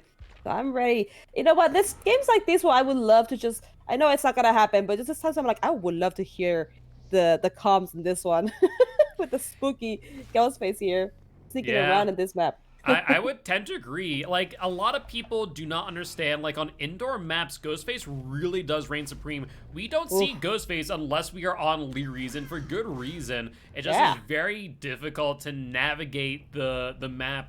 Where Ghostface can be around every single corner. You could be 99 at a moment's notice. So it's going to be real interesting to see the playstyle that this Ghostface here applies. Yeah, exactly like with Michael. The same thing with Michael when they do Scratch Mirror. This is like the best map you could do. Aside RPD, aside Midwich even. But yeah, this is the best map for any spooky, like stealthy, any kind of player build. This is like very, very fun to. I always have a good time watching this, but so far we're having fun. Oh, they're there. Oh. And there's the 99 on the Lori, none the wiser. And there's the reveal, finding the Ada too. They're trying to stealth it out, but unable to do so. And Lori in a world of hurt here as their timer ticking down slowly but surely. But Ada trying to come in for the body block, not able to do so as Ghostface was able to hear it happening. And now it comes down to this pallet here, whether or not the Lori will be able to escape their fate. Oh man, nice. Got that down. Well done, man. That pallet could be kind of difficult, but with the Ghostface being able to crouch like that, he blends, blends into a lot of dark spaces here. So he was able to get that mind game going. Yeah, no, I always love doing that. The fact that you can crouch or move your red stain mid-chase is actually really, really relevant. Oh, we got another chase right away with Miss Ada, who... Yeah, Ghostface wanted to get some progression on the stock there. No reveal. Looks like Nancy will be their target here, as they might be going for a fresh hook, but no, looks like Lori has not gotten very far away. Nancy's still here for the body block, but now 99, no body block possible for the Nancy. Instead, they will take it down. I love that he stalked the Nancy, but he decided to ignore her to go for the tunnel, which is a good strat to avoid the Nancy to even. If she wants to take the hit, it's gonna be an easy insta down. So look at that. Yeah, Lori back up on the hook, and that there will be their second hook in a row, making sure that they are that much closer to being sent back to campfire via the entity. Also, do want to point out this virus are keenly aware of the existence of Sloppy Butcher. So healing's going to take that much longer, on top of which, due to the mangled Saz effect. Oh man, not only that, but if they're healing and like they have like a lot of progress on that heal, and Ghostface sneaks up on them and they interrupt that heal, that progression is 0 right away, like almost right away. So it's a good prep for stealth killers, to sneak up on people and interrupt the heal. Yeah, absolutely. With that being said, Ghostface going back to the hook, and there is the exact reason why Sloppy Butcher is so good. As with that mangled Saz effect, they're just unable to get that heal off in time. Lori's heal now regressing due to the hemorrhage Saz effect, and we're back at the exact same palette that we were before. Yeah, this palette seems to be like the sanctuary for Lori at the moment. Oh, now we got 2 of them in here, unless she runs away, yeah. Okay, we gotta do the little crouch tag here. We can mind game this a little bit like we did the first time. Oh boy, oh geez. Yeah, and they're trying to get the mind game here, just unable to do so successfully, however, as Lori will get a little bit of distance. However, the only survivor able to actually take a body block here is the Ada, though they will be getting to another pallet here. Yeah, we got some good pallet sources here at least, and Larry there's a lot of pallets and good loops, but yeah, we got a lot to get rid of at the moment, and oh man, this is gonna be a little bit of a trick situation. Yeah, we see a Claudette there just cranking out the gen, no fear whatsoever. 2 gens popping off. I didn't even realize until just now that no gens had actually been completed. Yeah, so far we're a little too late here, but up it down. Flashlight save if there even is one. I don't know if there was a I flashlight mean, at all. I definitely heard the pitter-patter of some feet, but looks like they were not able to get it in time, and that there will be the Loris impact of Campfire via the Entity. I mean, one Survivor out on only 2 gens completed, that was pretty decent. Yeah. Agreed. Yeah, we got a kill with 2 gens down, so we'll see what the remaining of this can go. Yeah, we'll have to wait and see. Ghostface kind of just keeping an ear out for these gens, finding the Claudette and the Ada. I mean, you mentioned this exact scenario on what happens to Paladins, you know, sneaking up on survivors who are still healing thanks to Sloppy Butcher. I mean, Sloppy Butcher has demonstrated itself to be a very instrumental perk this match. Oh, for sure. Honestly, like, it's worked on kills even with, like Doctor who has the ability to, or actually not even Doctor, I'm sorry. Just any kill that runs modern abuse even. Like, just anything that takes away your tear radius to give survivors that unexpected status. So, yeah, we got, the stopping is a pretty strong perk for most killers. Yeah, absolutely. We do see scratch marks here trying to go for the unhook. There's the Ada. The question is, will they be able to make much of it as they get caught into that little bit of a dead end? But looks like Ghostface wanting to secure the second stage. I mean, they are primed and ready, even with the Nancy here, to try and provide some backup. There is the pallet here, however, so Ghostface will give up the unhook. I'm kind of surprised that they do so in exchange for the pallet, but they might just continue the chase on the Claudette nonetheless. Yeah, we're getting some good pressure already so far after we got Lori out of the way. The team scrambling to see what they could do next to get a little bit of a grips here. Yeah, and we do see the Ghostface going to a pretty far off hook, but finding another survivor as well all the while. So a bit of a risky play there as they were pretty far out, but ended up working in their favor as we do see scratch marks and another survivor nearby. Yes. Yeah, we're gonna have to sneak around this hook and keep it safe. There we go. And oh my, wow.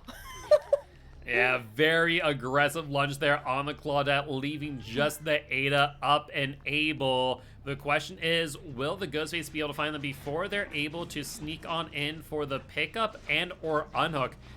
Sometimes hard to tell with all the ambiance, whether I saw blood on the ground or if it was just something else entirely, but Ghostface not want to take any risks, will stick on by near this hook. And I mean, it's safe to say Ghostface is going to camp this. I don't think there's any scenario where you don't. So if that's the Ada, just sit on gens. Yeah, sit on the gen because I mean, even if she does do that, it's gonna be a win-win for Ghostface because he's gonna know where she's at least a general direction. So yeah, he's leaving the hook for now. If Ada's actually on a gen, she could be spooked in the moment if he decides to go for oh, he's going to the gates. Okay. Yeah, just checking the gates, checking every nook and cranny this Ada might be in. I mean, the survivors have to assume that the Ghostface is camping the hook while cloaked, so, you know, why, you know, even attempt? But at this point in time, the Ghostface kind of maneuvering around with impunity, unbeknownst to these survivors. Yeah, so at the moment, it's a lot of things would be happening. She could be sneaking up for a pickup. She could be doing a gen. She could be trying to go for a door, you know, getting ready for a door. A lot of options right now. Yeah, absolutely, but so far no sign of the Ada, and no sign that they're going for the unhook or pickup either. Ghostface been going far enough to go down into basement to check the lockers and the chests to see if an Ada is down there, but so far no sign, so Ada doing a great job of evading the Ghostface, to say the least. And I mean, Ada has been picked up a lot more because she is pretty quiet. She's actually like the version of A is quiet, and so so far, like, yeah, there she is. There she is, the Ghostface checking the final corner that the Ada might be in, and this here will be the final chase. With that being said, I do want to point out that the Claudette has only been hooked once, so there will be a loss of 1 point in the instant she does bleed out, and she has less than 2 minutes on her bleed out timer. Yeah, so far no pallet in sight, and then we only got she's gonna, oh, there he goes. Yeah, there's some rooms here that are just bald. Oh, where are we going? Are we looking for the Claudette at the moment, I'm assuming? Yeah, looks like Ghostface, understanding the situation, not wanting to lose out on any points, will go for the Claudette. Surprised they didn't pick up the Ada first. Like, yes, it takes up a little bit of time, but now you risk the Ada, who is also fresh, so that'd be a loss of 3 points, and now you kind of risk losing both of them in all the narrow hallways that Lyri's has to offer. Yeah, exactly. I mean, sure, you want to not lose the Claudette, but now you're gonna lose the Ada at the same time. So, ooh, Yeah, hopefully you got risky some. choice, but we'll have to wait and see if it pays off. Now the hatch could be. This map is there's no situation of location even with an offering, so the hatch could be spawned. Can spawn literally underneath anybody if it's timely well enough. Yeah, you're not wrong, and that's always the scary part too. This is very much Yeah. more RNG versus some of the other maps. Like, yes, they're RNG on the setup, but for the hatch and basement especially, it can definitely be a bit swingy in that regard. Yeah. But always nice to see killers like Ghostface or Wraith on this map, but no sign of the Claudette. About maybe 30 seconds left. She is in the corner. Honestly, could have been mistaken for a dead body. I was like, is that the Claudette? Like, I had a second thought of like, there isn't like dead bodies on the floor, not like mid-witch. There's no Yeah. ambiance there. I was like, is that the Claudette like clipping into that bit of rubble? And sure enough, it was. So good find by the Ghostface. You know, now that you mention it, this map would not be weird to not have bodies on it because it was like a hospital priorly, like how in Midwich you would see some bodies here and there. Yeah, exactly. But that being said, now Ghostface cloaked up once again, hoping that maybe the survivors will reveal them. But Claudette will suicide out, and now they risk the Ada escaping via the hatch. So, I mean, it worked out for them. They found the Claudette. Now the question is, can they find the Ada before the Ada either A, bleeds out in the next 2 minutes, or B, finds the hatch, but Ghostface find it right next to them here Wow. in this tile. But Ada with the Adrenaline. adrenaline. Let's see which gate can we get now. Oh, there is a totem. And you know what that totem might be at this moment in this haste status. We got the magical perk of perks. The no eds. Yep, that is in fact the Noed. The question is, can the Ghostface get to the Ada in time? The haste aspect may be coming into play, and there it is, just in the nick of time. There's the down on the Ada. I mean, Noed may have not had much value in the exposed status effects, but the haste status effect is what was able to get the Ghostface there before the exit gates opened. Exactly. I was about to say, he got that tiny bit of a boost. Otherwise, she would have gotten out of things. She may have gone down right at the exit line, I believe. Oh, Lord. Yeah, so really close call, but really impressive performance here by Ghostface and Divine Dead. With that being said, we are going to be switching sides here, where Iconics Ghostface is going to need to get at a 4K at 2 gens completed in order to force the tie, and the tiebreaker, or a 4K at 1 gen or less in order to claim the win. It's going to be pretty interesting to say the least, but GG well played by both teams, and really well played on both sides, trying to force the little bit of point loss here and there throughout the match. But with that being said, we are going to get set up for this last and final trial.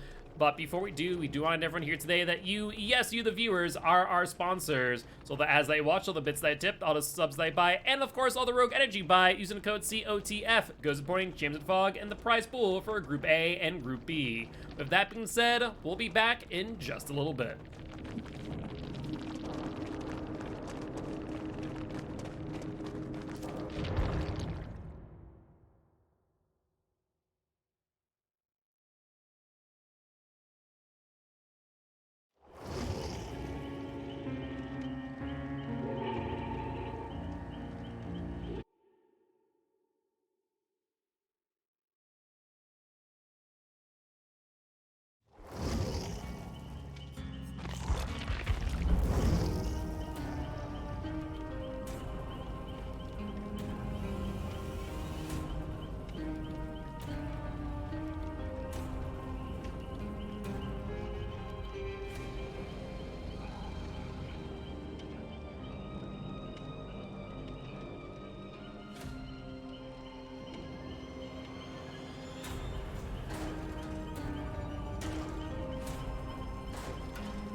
All right, and we are back once again, this time for trial number 5, Divine Dead vs. Iconic, where we are going to go to the Leary's Memorial Institute, right? That's what's called, Treatment Theater, Yeah. Leary's Memorial Institute, but Ottomans have called it Leary's. With that being said, we are going to be seeing Divine Dead pot to Ghostface against Iconic Survivor Team. Let's go. We got a very spooky match to come up now. 2 matches even. So I'm ready. You know what? This games like this where I would love to just I know it's not gonna happen, but just sometimes I'm like, I would love to hear the comms in this one. With the spooky ghost face here. Sneaking Yeah. around in this map. I would tend to agree. Like, a lot of people do not understand, like, on indoor maps, Ghostface really does reign supreme. We don't see Ghostface unless we are on Leary's, and for good reason. It just Yeah. is very difficult to navigate the map, where Ghostface can be around every single corner. You can be 99 at a moment's notice. So it's going to be really interesting to see the playstyle that this Ghostface here applies. Yeah, exactly like with Michael. The same thing with Michael when they do Scratch Mirror. This is like the best map you could do. Aside RPD, aside Midwich even, but yeah, this is the best map for any spooky, like stealthy, any kind of play or build. This is like very, very fun to. I always have a good time watching this, but so far we're having fun. Oh, there they are. Oh. And I have there's no the idea. 99 on the Lori, none the wiser. And there's the reveal, finding the Ada too. They're trying to stealth it out, but unable to do so. And Lori in a world of hurt here as their timer Oh, no. taken down slowly but surely. But Ada trying to come in for the body block, not able to do so as Ghostface was able to hear it happening. And now it comes down to this pallet here, whether or not the Lori Oh. will be able to escape their fate. Oh man, nice. Got that down. Well done, man. That palette could be kind of difficult, but with the Ghostface being able to crouch like that, he blends, like, blends into a lot of dark spaces here. So he was able to get that mind game going. Yeah, no, I always love doing that. The fact that you can crouch or move your red stain mid-chase is actually really, really relevant. Oh, we got another chase right away with Miss Ada, who. Yeah, Ghostface wanted to Stalking. get some progression on the stock there. No reveal. Looks like Nancy will be their target here, as they might be going for a fresh hook, but no, it looks like Lori has not gotten very far away. Nancy's still here for the body block, but now 99, no body block possible for the Nancy. Instead, they will take a down.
All right, and we are back for the final trial of this match. And we are going to be seeing Iconic pot the Ghostface against Divine Dead Survivor Team.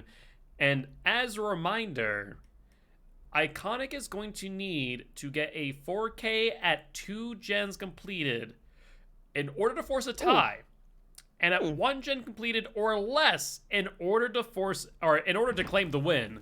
So, gonna be really interesting to see if this Ghostface has what it takes to do just that. That being said, we are gonna be jumping right on in back at the Leary's Memorial Hospital And we are out on the prowl as Swirl will look for their first mark. Look at this Ghostface. They are not crashing. They are tall and proud, walking around. They could be exposed easily with walking tall here. But hey, you know what? They want to have a higher viewpoint on the other couch. There we go. Yeah, you know, it's just a matter of time. So I also want to point out here, I was doing some quick math and seeing if this were to be a tie set in set number 3, we would go to our next tiebreaker, which is overall match points.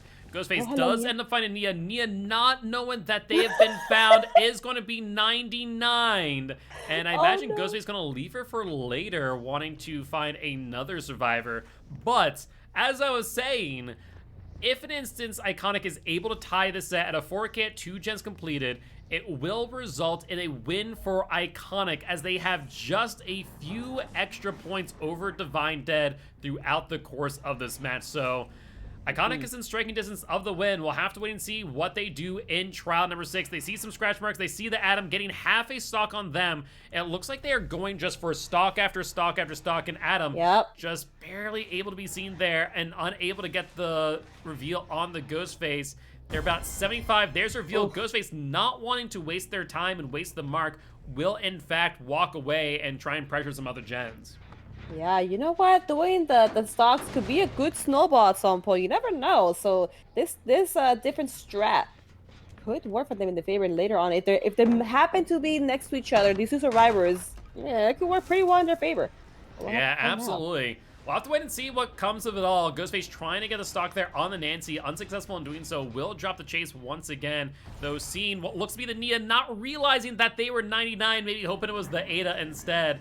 And now Nia is going to be probably trying to dip, dodge, and dive in order to avoid the Ghostface. But Ghostface finding them nonetheless. And looks like this might just result in a down. But Light going to extend the chase just a bit. Yes, a bit. Until we can find another room with a good palette. Like, he's actually abused. I like this room for looping, but we'll see how we can utilize it. Oh, pallet down. Oh, Lord. Yeah, there's the down, and there's the eruption. Adam going to be incapacitated for 25 seconds, in addition to 10% per gen kick prior. These fires also keenly aware of 3, actually all 4 perks now. Corruption Invention, Overcharge, Eruption, and finally, Sloppy Butcher. You know, funny enough, I didn't even notice a corrupt. I'm blind. I didn't get to see the gens blocked up at the start, unless I was facing another way. Yeah, Ghostface wasn't really hanging around there, corrupted gens for all too long. Once again, going to be trying to go for a mark here. Seeing the Nancy getting half a stock out as well. Nancy trying to dodge the Ghostface's mark here bit by bit, but it's going to only be a matter of time. And there it is. There's the mark. And the unhook on the Nia as well. But first gen popping off. At this point in time, they can only give up 1 more generator in order to claim the win. Yeah, that was a pretty long loop that Nancy was able to manage well. Now she's going to another good setup loop here, if we can pay attention good enough. Yeah, we get the long, so that's good. Let's see how long it lasts. Nancy's on a really strong position. Of course, they're going to go for the instant drop, not wanting to risk the down here. And looks like we also see the Nia up and healthy, however, and looks like Ghostface potentially dropping chase, wanting to get another stock here, and looks like they will get a quarter stock there on the Nia, but getting revealed as they were turned around, and just in a nick of time, as Adam here might not be aware that they are at 75% to being marked as well. And this Ghostface is finding a lot of people pretty quickly, but trying to use the full ability of his stock is a little challenging when you got tiles that you're trying to hide from, but sometimes when people can expose you, it seems like it should have been exposed, but they expose you somehow. And sometimes you just can't expose the Ghostface. Yeah, it's very tricky. We do see the 99 stock there on the Ada, or sorry, on the Nia, a partial stock on the Nancy, and I think they're going to be trying to go for the mark there on the Adam, and sure enough, they get it. Adam now in a bit of a concerning position. The question is whether or not they are going to be able to avoid the ghost stays for long. We saw this tile earlier, and we'll see if they get the value that they did before, but Adam getting some pretty good distance here. Yeah, we're stuck in the edge of the map, so all we gotta do is look for a pallet like this. Hopefully, Let's see. Yeah, Ghostface with the Oh, mind God. games, but Adam not falling for him instead. Going to be getting to that Paladin, not even dropping it either. And there's the vault, there's the Oh. down, and the eruption too. Dang. This is huge, but second gen completed. And at this point in time, if one more generator gets completed, the win will go to Divine Dead. But if Iconic can walk away for 4K at this point in time, that there will be the win for the entire match in favor of Iconic. But Blood Trail going around, that there is the Ada, unable to heal as of yet, and an aggressive swing in case she's pallet camping and trying to go for mind game and will successfully get it. There we go. Yeah. I was gonna say, if you know the win condition, if they all happen, let's say, to be co-op healing the Ada, and he was able to suck into down. I'm sorry, expose all of them. That would have been the snowball. Oh, probably. absolutely. Yeah, I doubt the survivors are aware of how much Yeah. stock they have. That's one of the very unique things about Ghostface is because you can just be insta-down out of nowhere and have Yep. no clue that you were seen in the slightest. I have been through that many, many times, and let me tell you, it is scary. Okay, somebody stay here. Yeah, Ada trying to avoid the stock will end up revealing the Ghostface. There's the Nancy, though. I imagine Ghostface not wanting to go for the hit here, instead just trying to get rid of some resources. Nancy maybe not being aware that they are partially stocked. However, Ghostface have to be very careful here. If one more gen does pop off, that there will be the end of the match. And sure enough, this gen in middle here has some pretty decent progression. Very decent. Now, this is like the most riskiest gen. There's a lot of entrances the killer can come through. Another gem with okay progress. Very close to the middle. Yeah, and both now hit with both Eruption and Overcharge. We do see Scratchmarks going back there towards the middle. Ghostface trying to get some stock off, but not able to see whoever got to this gen and successfully hit the Overcharge skills check. I mean, at a high level play, that difficult skill check just does not get missed all too often, if ever. The most of the times when one can miss him, no, even if you have a lot of experience, is when you get caught off guard by the killer coming to you out of nowhere. So that's fun. Yeah. Whoa, hello. But Ada not getting caught off guard there as they throw the pallet in the Ghostface face. And looks like Ghostface will cloak up once again, get another kick in. But that gen in middle just has to be in the back of their minds, knowing that it could be popping off in any moment now. Not to mention all these other gens with so much progression. And there it is, the third gen completed, and that's all Divine Dead needed in order to claim victory here in set number 3. So congratulations to Divine Dead, but you know what? Things aren't over just yet. We get to watch the rest of this Ghostface match, which is quite the treat, and hopefully y'all think so too, as Nancy now in chase of the Ghostface, and Ghostface with the power will probably try and mark them, I'd imagine. Yeah, at this point we're just having some nice loops, some chases, and maybe some last second jump scares with Ghostface again, sneaking up on people, whatever they decide to do. We got some loops going. Yeah, this is a good setup right here already. Yeah, a lot of people overlook how strong that window can really be, but getting some pretty good value there, and looks like they will drop chase with the Nancy, however, instead going for, I believe, the Nia, who once again is pretty much 99 on the mark. I guess the thought process is here is that Nancy probably won't jump on a gen while they're marked, because if they do, they risk going instantly down. So, you know, a little bit of pseudo slowdown in a way, though unfortunate for the Ghostface to not get that down. Yeah, unfortunate, but yeah, she's sneaked off way past. But we do have a Nia that's ready, like you mentioned. So maybe if we find that, we could take that instead, unless Nancy just happens to run in front of him at this moment before the expose runs out. Yeah, absolutely. But that being said, survivors look, Ghostface looking around, trying to find where the survivors are at, and just kind of losing everyone. The Adam, the Nia, the Nancy. And I imagine they're just going to be sitting on gens right now. And sure enough, there's the fourth generator. One more to go. Adam with very little as far as mark. Nancy with even less. And Adam almost running into the Ghostface. But at this point in time, Ghostface kind of in an awkward position. They've marked the Adam like 66% of the way. So they probably don't want to go for a hit. Yeah, I mean, it's more worth just waiting at to get them exposed at this. Oh, nice. Trying to bait out the swing at the window. Yeah, we're just messing. We're just trying to bait it out at this point, I'm assuming. That or having some issues here.